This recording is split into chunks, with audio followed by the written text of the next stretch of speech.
What's up, everyone? Welcome to your weekly tech update, the show that explores the newest, coolest, and sometimes mind-boggling side of tech available on the interwebs. I am your tech advocate, Ray McNeil. Coming up on the program today, the Blade Runner Black Lotus trailer is finally here, and it comes with a premiere date. Dbrand has to stop selling its dark plates for the PS5, so says Sony. Happening in this week's What The, it's actually a trio of stories all designed to make you think, well, come on, you know. And of course, we'll wrap up the program with this week's Moment of Joy. All that and a whole lot more coming up on today's edition of your weekly tech update. Next.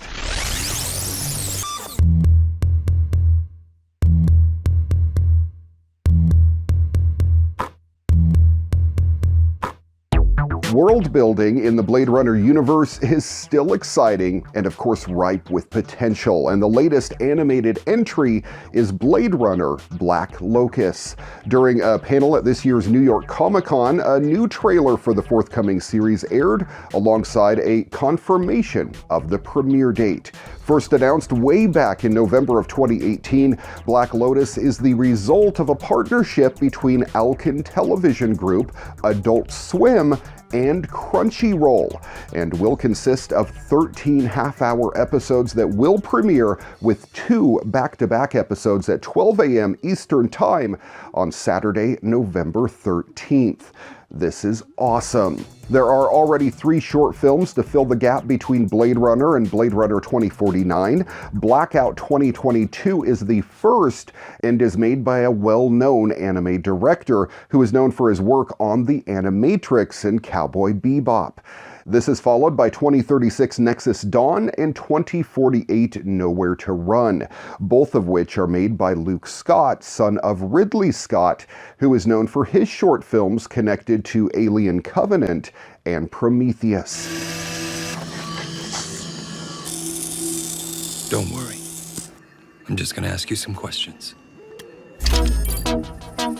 A loyal, trouble-free companion, given to you upon arrival, absolutely free. 20 years ago, a corporation made artificial people. Called them replicants.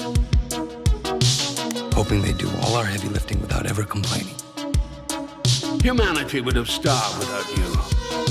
But ideas mean nothing without the money and power to actualize it. Police units are en route. Suspect is female, 20s. LAPD, stop! What are we up against? You said you had it all under control. How do you expect to control nature? I know what I have to do. I'm going to kill them all.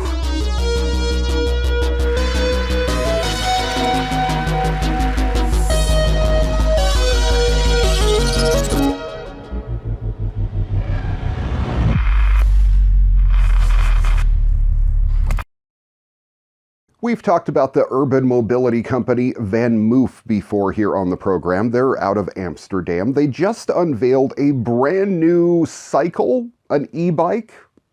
It's kind of a mix of a bunch of things, but it's pretty dang cool.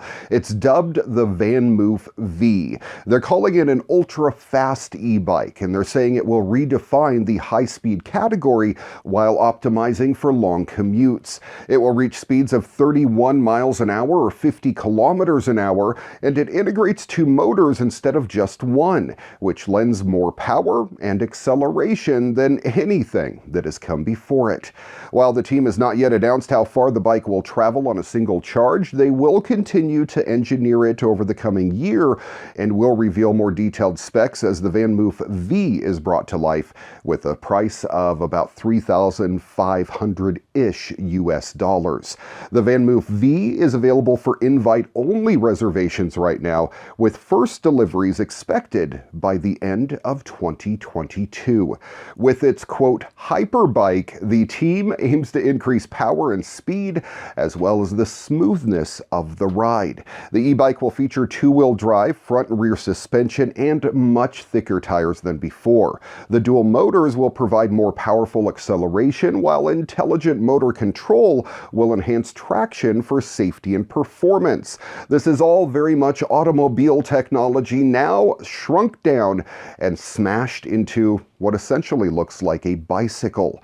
The VanMoof V will be packed with the company's latest signature tech, including turbo boost, kick lock for keyless locking, automatic gear shifting, and theft defense. VanMoof designs its hyperbike for a bike-first future. The team notes that to truly reverse the car-first mentality, cities need to modernize policies to open up our cities to a more sustainable future.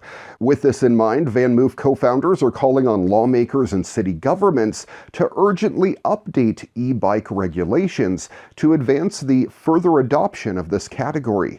During the development of the VanMoof V, the company intends to work with city governments to explore solutions for geofencing to revised speed regulations.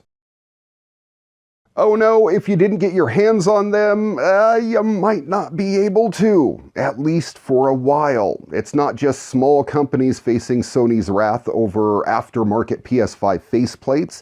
Dbrand told The Verge that it has now stopped selling its PS5 dark plates that we just showed off on the program a couple weeks ago. After Sony issued a cease and desist letter earlier in the year threatening legal action over alleged design and trademark violations, well, they've stepped it up and Dbrand had to delist the dark plates.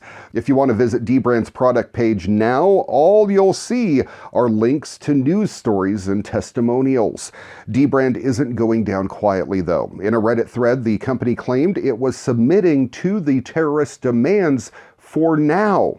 It believes customers have the right to modify hardware with third-party components and speculated that Sony might be clamping down so that it can either sell its own covers or charge licensing fees.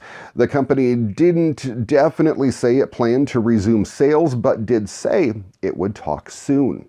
Whatever Dbrand's intentions, this takes away a major option, though not your only option for customizing the PS5. The question is whether or not Sony can completely halt third-party faceplate sales. After all, the faceplates are designed to be easily removed and aren't much more than plastic sheets. Dbrand likens this to replacing a broken F-150 truck bumper with an aftermarket part. You have the right to choose the parts you use for fixes or cosmetic upgrades, and Ford can't sue simply because you're using an unofficial bumper. It won't be surprising if there's an eventual court battle over Sony's policy. And again, if you didn't get your hands on one, well, there are other options out in the world. However, due to reviews that I've read, the Dbrand dark plates were definitely some of the best.